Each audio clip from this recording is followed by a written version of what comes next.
people from the chain of command. Gentlelady's time has expired, Director. We're going to take a 30-minute break for votes. We will be back. I'm going to try to start right at 2:15. Unanimous consent to introduce Without objections. the record. Without objection. I want to follow up, Director Wray, about the Foreign Influence Task Force. There have been exchanges with Mr. Johnson from Louisiana, Ms. Hageman over that, and I understand the difference. I want to respect the differences in characterization. Earlier this week, in denying a stay of its order, the federal court essentially said this isn't complicated. Follow the law as articulated by the United States Supreme Court in the area of the First Amendment. And that was it, as far as it was concerned. The Foreign Influence Task Force is not a predecessor's decision. You set that up, right? Yes. Okay. And you've known about the continuous interaction with social media companies. You've known about, I'm sure you know about the testimony of Agent Elvis Chan, correct? I mean, I don't know everything he's testified to, but I'm aware that he was... Did you read his testimony? I've read parts of it, yes.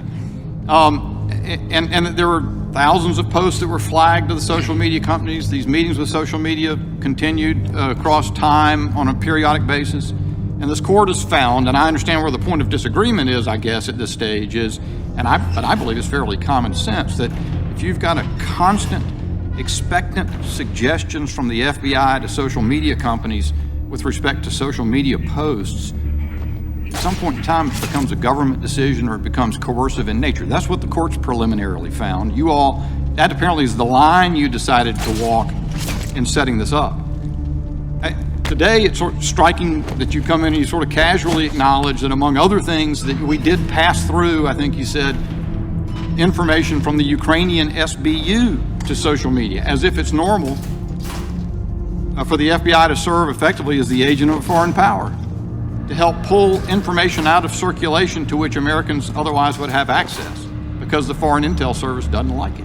Now, those are my characterizations. I have tried to be a little bit more neutral in my language, and you can differ with them, but here's what I'm wondering.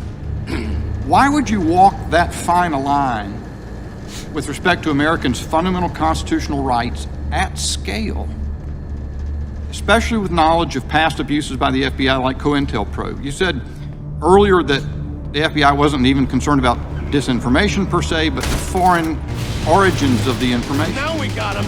Assuming so, how does that comport with Lamont versus Postmaster General? Well, I'm not going to try to engage on Supreme Court jurisprudence, but what I can tell you is that the... Well, I mean, that's the point, though, Director Wray. And let me just ask you, do you know about that case? Do you know that case? I've heard of the case. All right. Right in the heart of the Cold War, at the behest of an American plaintiff, a communist, by the way, the Supreme Court said that Americans have a First Amendment right of access to information, even if it is propaganda originating abroad.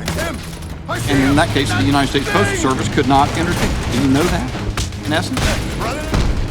Again, I'm not familiar with the holding of the case. I'd have to review it to be sure that seems to me the trouble. I keep wondering as I read all these revelations how that could be. Or then, let me go to this. You know that the FBI engaged with the social media companies, continuously warning them of hack and leak operations in 2020. Not 2018, by the way, but before the 2020 election. Lots of warnings about hack and leak. You're aware of that? I'm aware that we gave them lots of information about intelligence that we were receiving from some of our intelligence. At the time you were giving them those warnings, the FBI had the Hunter Biden laptop for more than 9 months. And, but of course, COINTELPRO itself was the mother of all hack and leak operations. Active leftist activists at the time broke into the FBI's office in Media, Pennsylvania, stole the files, gave them to the media, and newspapers published them. And you're bound to be aware of New York Times Company versus United States, the Pentagon Papers case. Yes.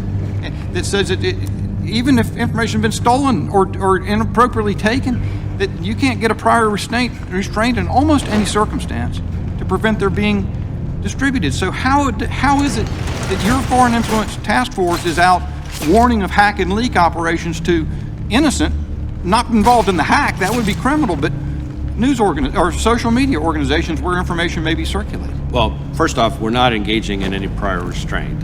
Second, Wow. Second, well, let me, if I could finish, please. Second, there's no serious dispute that foreign adversaries have and continue to attempt to interfere in our elections, and that they use social media to do it. President Trump himself in 2018 declared a national emergency to that very effect. And the Senate Intelligence Committee, in a bipartisan, overwhelmingly bipartisan way, by the way, not only found the same thing, but called for more I hate to say information this, sharing Director. between us and the social media. I hear you, but it doesn't justify trampling the established First Amendment rights of Americans as the Supreme Court has declared them. Whether or not, frankly, I agree with them, or you agree with them. And I just don't, that's what I don't get. You come here and the comments are sort of blasé answers. Accountability is always down the road. We never arrives. And